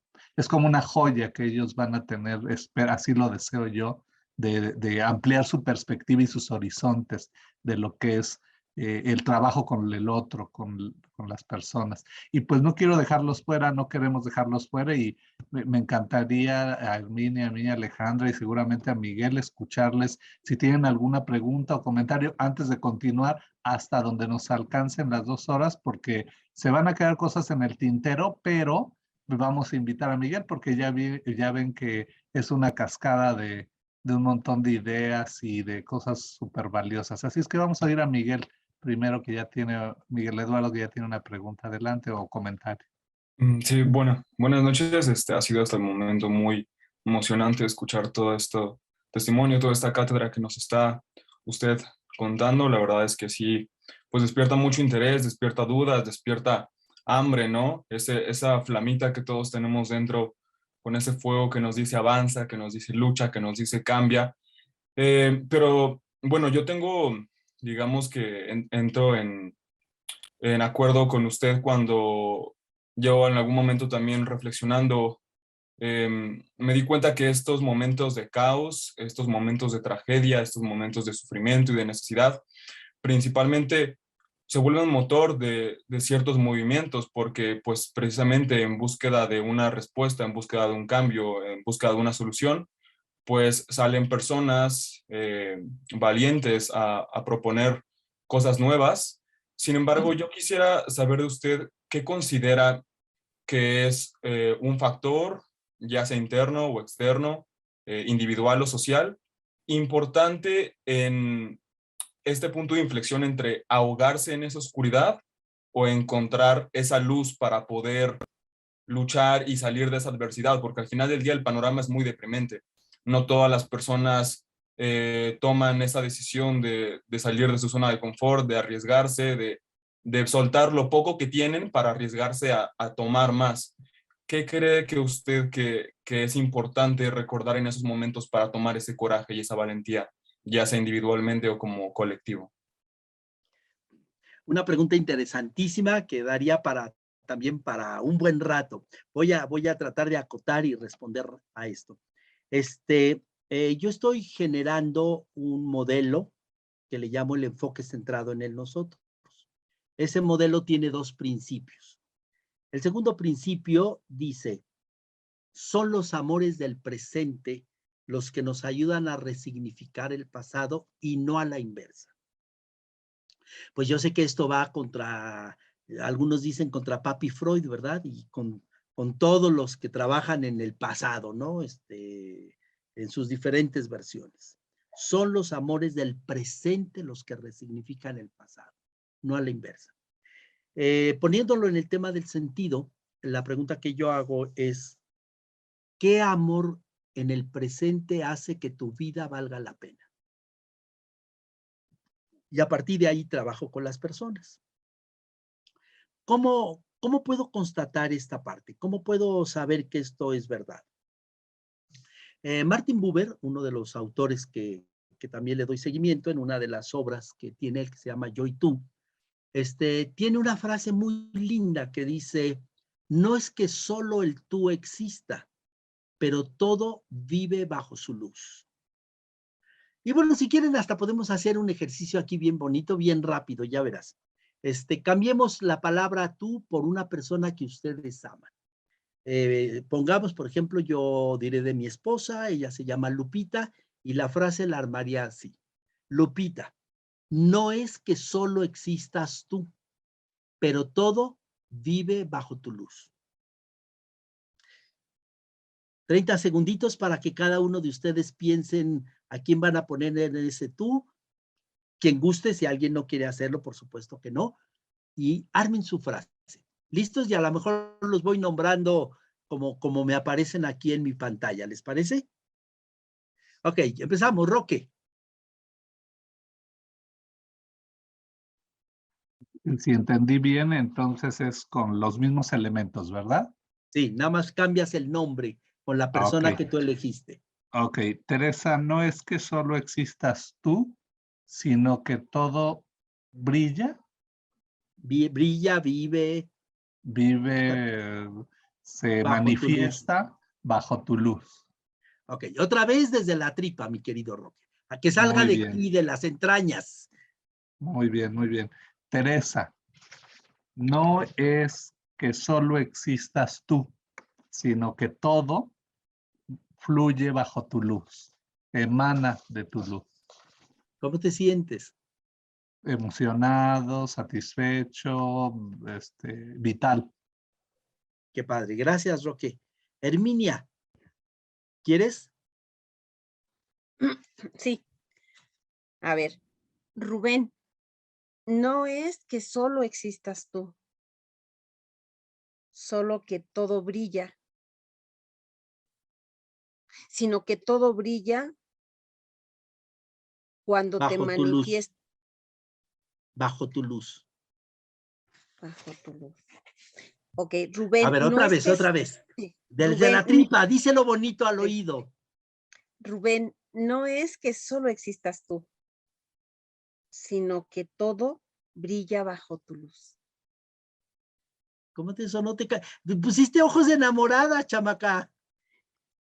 Sí. Ujú. Qué bonito. A ver, Miguelón, tocayo. Es tocayo. Pues yo empezaría diciendo, madre, Araceli, no es que solo existas tú, sino que todo brilla bajo tu luz. ¿Y qué tal se siente? Se siente bien, se siente como esa pequeña dosis de adrenalina en el pecho que te llena de ánimo para moverte, para apurarte, no sé, esa prisa, ¿no? De decir, tengo que hacer algo para que esa persona que es el motor de mi vida, que me genera ese impulso, pues pueda darle eso que quiero, ¿no? Esa recompensa por esa luz que brilla en mi camino y que me ayuda a darme esperanza, ¿no? Me da un motivo. Claro. Y que ella te dirá, lo harás para otro. Sí. Gracias, tocayo. Alejandra, no sé si quieres participar también. Hola, sí, Venga. a ver.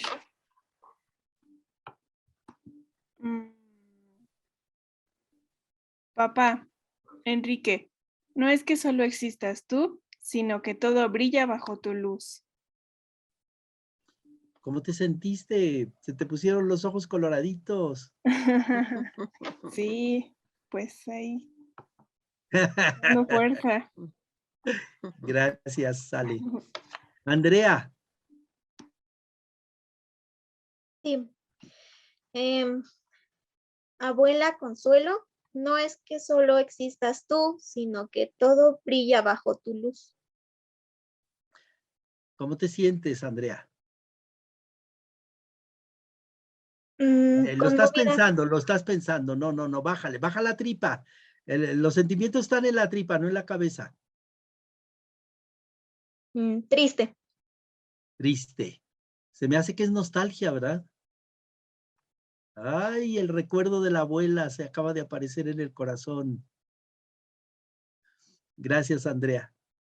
Gabriel, ahora sí que como la canción de Chivita, Chivita, ¿estás allí? Sí, sí, aquí estoy. Venga. Mi frase es, Ignacio, no es que solo existas tú, sino que todo brilla bajo tu luz. ¿Cómo te sentiste? Emocionado. Hasta acá se te oyó la emoción, chaval. Sí. Gracias, Gabriel. Paulina. Bueno, creo que Roque te dijo Celín, ¿verdad? Sí. A ver. Raquel, no es que solo existas tú, sino que todo brilla bajo tu luz. A ver, otra vez, más despacito, cómete las palabras y que te salgan también de la tripa. Raquel, no es que solo existas tú, sino que todo brilla bajo tu luz. ¿Cómo te suenas? ¿Cómo te escuchas?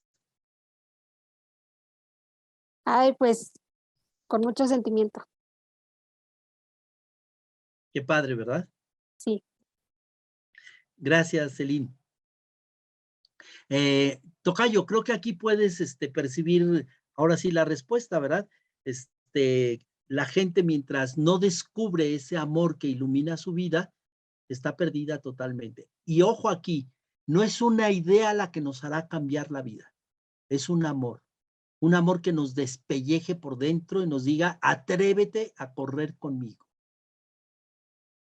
Y bueno, esto hay que llevarlo a la terapia. No existe la terapia individual. Toda terapia siempre es en relación.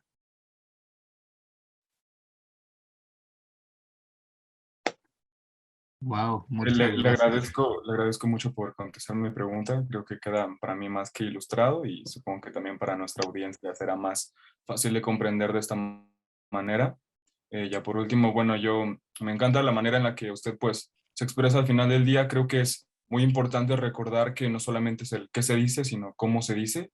Eso influye demasiado y en todo tipo de, tanto en una relación, pues, no sé, algo tan sencillo como una plática cotidiana, cuando queremos transmitir un sentimiento, como en la enseñanza, ¿no? Y sobre todo en la enseñanza, muchas veces se pierde ese espíritu, esa vitalidad de querer expresar todo con ese sentimiento y pierde muchos nutrientes, ¿no? Al momento de enseñar, cuando nosotros pues no nos vemos motivados, no, o sea, decimos una cosa pero no coincide con nuestro tono, con nuestra mirada, con nuestra actitud.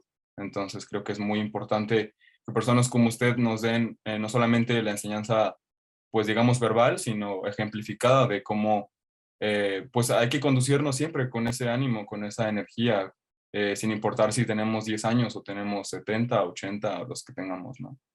Muchas gracias. Gracias, Gracias, Miguel. tocayo. Roque, a lo mejor creo que vamos cerrando para no pasarnos del tiempo. Claro que Pues sí, Miguel. no sé lo que tú opines y Herminia, por supuesto.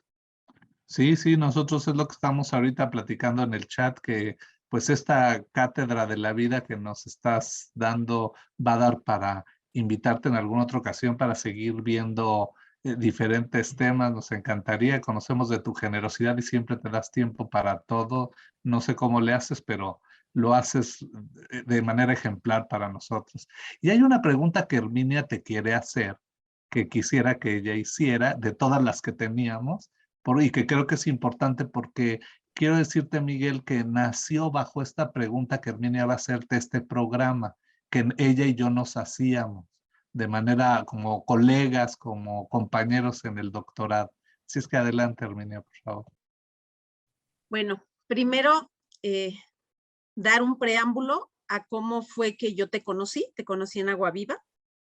Y Pepe Gómez, si es que ve este video, se va a dar, pues, va a recordar tal vez lo que me dijo y me recomendó mucho que platicara contigo. Y es la primera vez que hoy tenemos la oportunidad de platicar porque tiene que ver con un tema que yo comentaba con él. Y es justamente esta pregunta: ¿cómo has incorporado la fenomenología a tu trabajo? Sí sabemos de la filosofía existencial porque en tus libros lo plasmas y además eres citado en muchos otros textos donde yo también te he visto.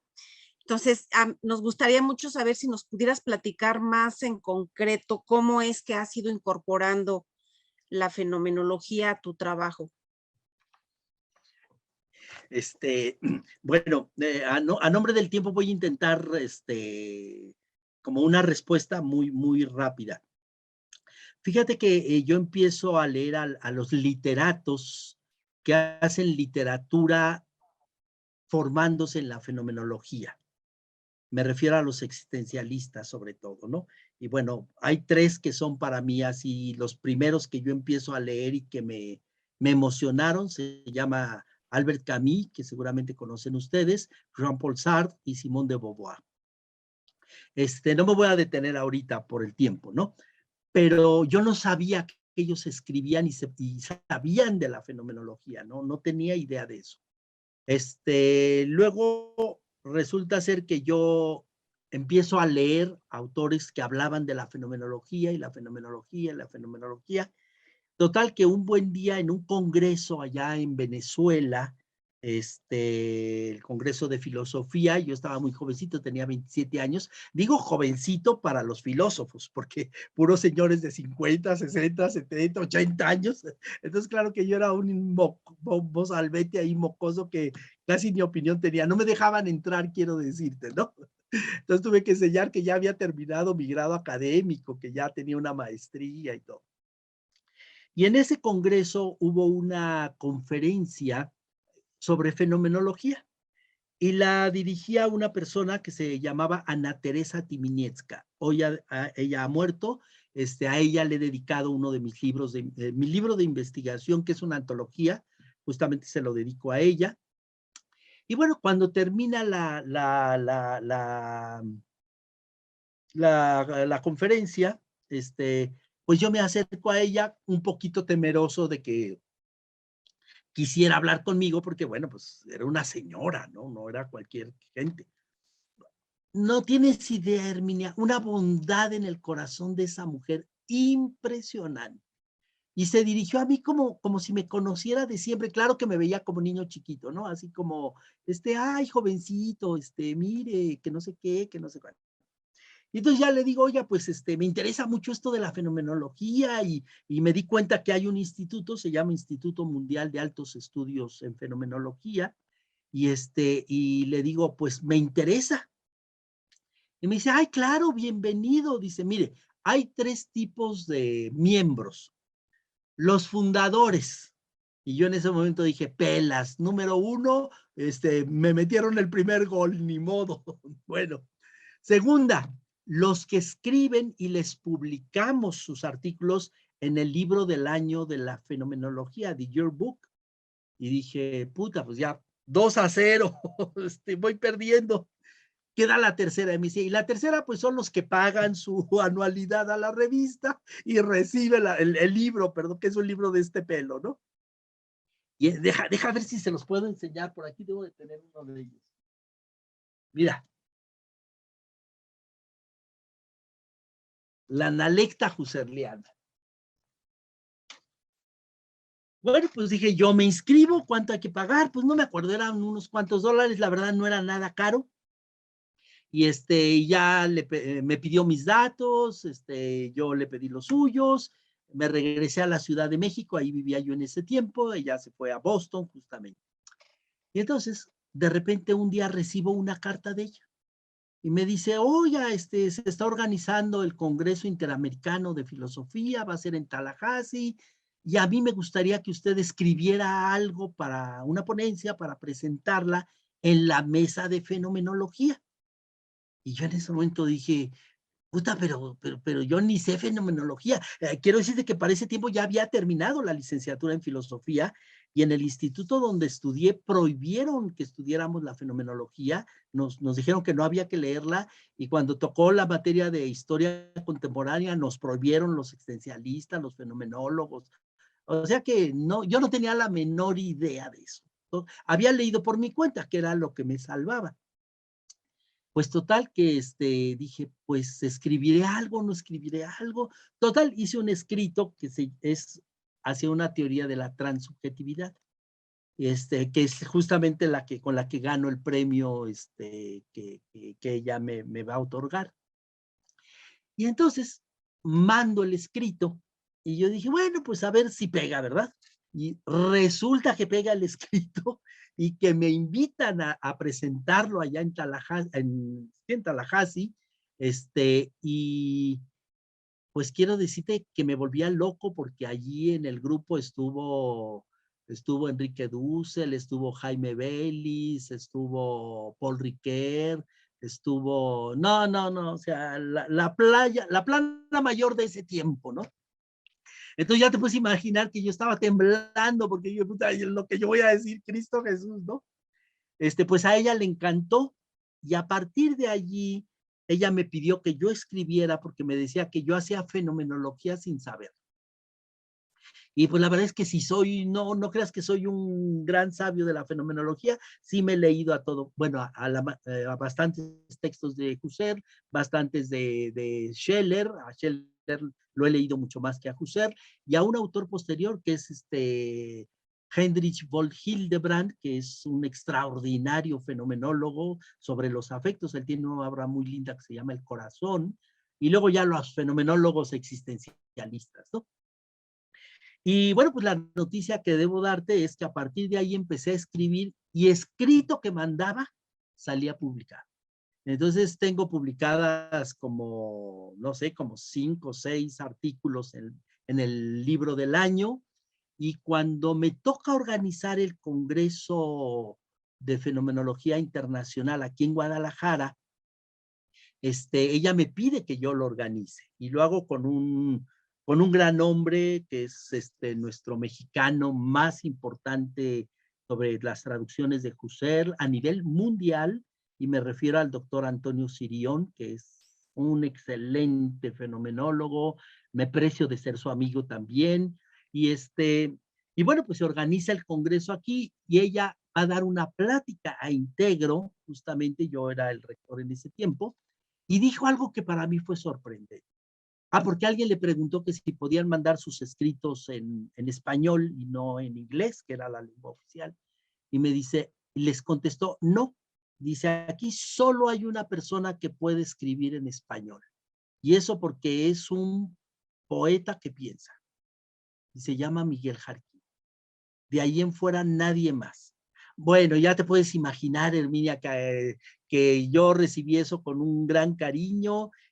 Allí en el Congreso dijo que yo era una de las personas que hacía fenomenología en el campo clínico, en el campo educativo. Y bueno, pues la verdad me echó muchas flores mi muy querida amiga Ana Teresa.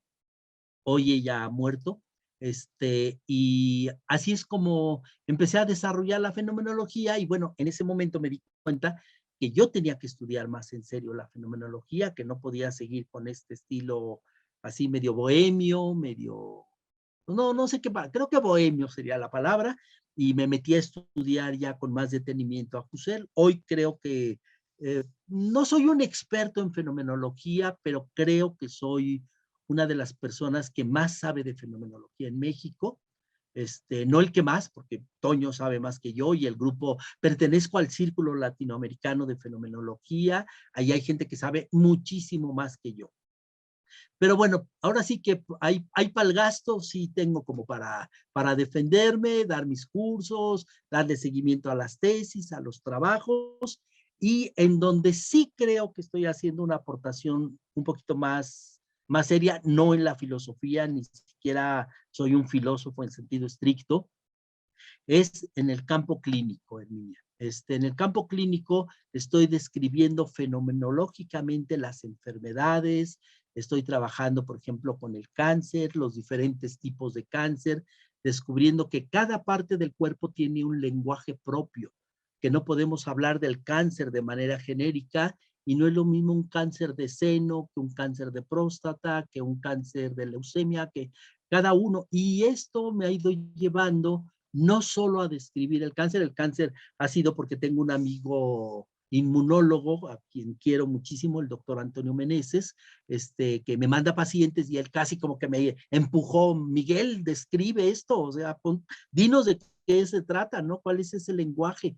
Y bueno, pues le debo a él mucho de esto que he hecho, pero he ido describiendo también ya otras enfermedades, voy trabajando con ellas, cómo es la vivencia intencional, cómo es el trabajo terapéutico, etcétera.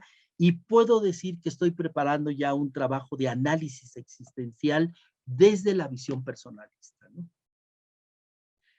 Bueno, pues no sé si respondo un poquito a tu pregunta, Herminia. Sí, más bien me dejas con la sensación de que continúa. Este episodio Continuará, continúa. ¿verdad? Continuará. Sí, sí, claro.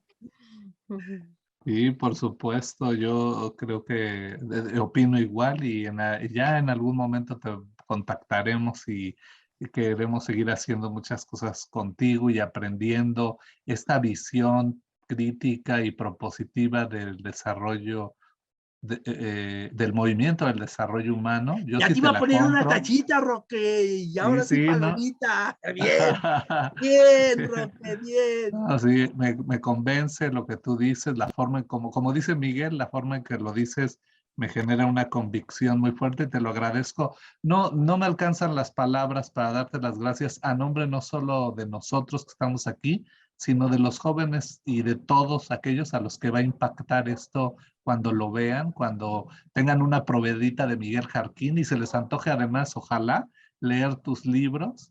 y contactarte para seguir aprendiendo de ti porque sabemos que esa es tu pasión y es la que compartimos contigo, Miguel. Así es que un abrazo es lo que sustituiría las palabras que me faltan para eso y ya habrá oportunidad de que nos lo demos en algún momento.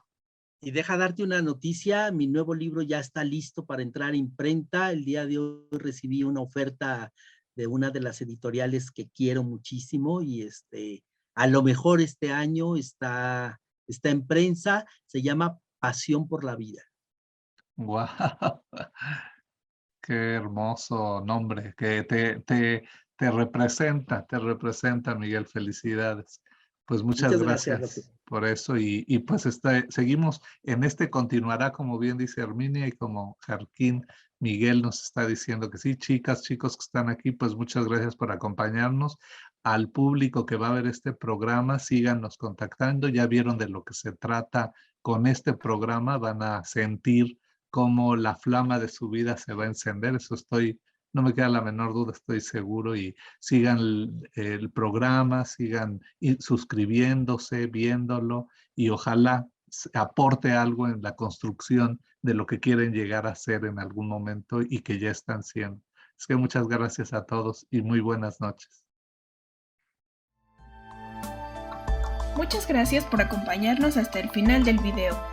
No olvides dejarnos tus comentarios. Recuerda suscribirte y activar la campana de notificaciones. Nos vemos en el siguiente programa.